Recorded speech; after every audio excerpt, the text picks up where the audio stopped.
Ce scandale, il ne serait bien passé. Alors que le prince Albert II de Monaco a dû se séparer de son G4, la paranoïa prend place dans la principauté. Si est une affaire bien compliquée dans laquelle se retrouve empêtré Albert de Monaco. Un énorme scandale dont la figure emblématique monégasque se serait bien passée. Le père des jumeaux Gabriella et Jacques, fruit de son mariage avec Charlène de Monaco, a dû se séparer d'un homme clé, Claude Palmero.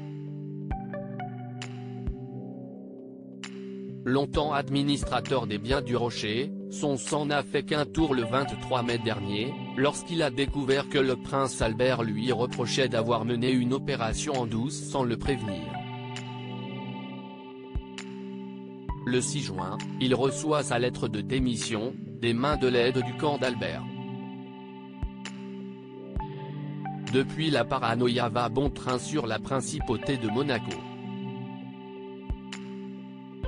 Le prince Albert II nettoie les écuries, ironise un proche rapporté par Paris Match, ce jeudi 10 août. Car cette révolution au palais a coûté leur poste à 4 des plus intimes, plus proches conseillers du frère de Stéphanie et Caroline de Monaco. Ils formaient le G4 d'Albert, Laurent Anselmi, professeur de droit public, l'avocat et ami d'enfance Thierry Lacoste et l'autre avocat Didier Linotte et Claude Palmero. Un G4 désormais en guerre ouverte avec le richissime promoteur immobilier Patrice Pastor, un autre proche du prince. Ils ont tous grandi ensemble, évoluant sur les bancs de l'école et partageant des souvenirs de vacances idylliques. Sans eux, le prince est exposé, seul, presque nu, selon les interlocuteurs de nos confrères. Le scandale à la source de ce grand ménage si est-il l'affaire des dossiers du Rocher. En 2021, un groupe de hackers piège la boîte mail de Thierry Lacoste, interceptant 10 années de correspondance.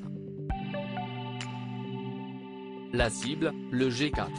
On découvre grâce à ce déballage que Claude Palmero et Didier Linotte auraient reçu des fonds sur des comptes domiciliés en Suisse. Mais selon l'avocat Canu Bernard, avocate du G4, ces documents sont des faux. Le prince se sépare de son G4. D'où peut venir cette vendetta? Les yeux se tournent rapidement vers Patrice Pastor. Le milliardaire n'est autre que le directeur général délégué de l'entreprise JB Pastor et Fils. Il se défend d'être à l'origine de ce piratage, mais adhère aux arguments du corbeau tant recherché. Entre eux, les hostilités auraient démarré en 2005 après l'intronisation d'Albert de Monaco. Ce dernier entend bien rééquilibrer le marché de l'immobilier, monopolisé par les Pastors. Ces conseillers du G4 cherchent alors de nouveaux acteurs, et mettent la main sur les Marzocco, des Italiens de San Remo. La guerre des clans va se traduire par de nombreux coups, scandales et campagnes médiatiques. Le 11 mai dernier, si est la goutte d'eau avec la diffusion d'un complément d'enquête, France 2, qui revient sur l'opération dite de l'esplanade des pêcheurs. Didier Linotte va y être accusé d'avoir usé de son influence pour porter la condamnation de l'État à verser à Caroli, entrepreneur monégasque, un montant vertigineux, 136 millions d'euros.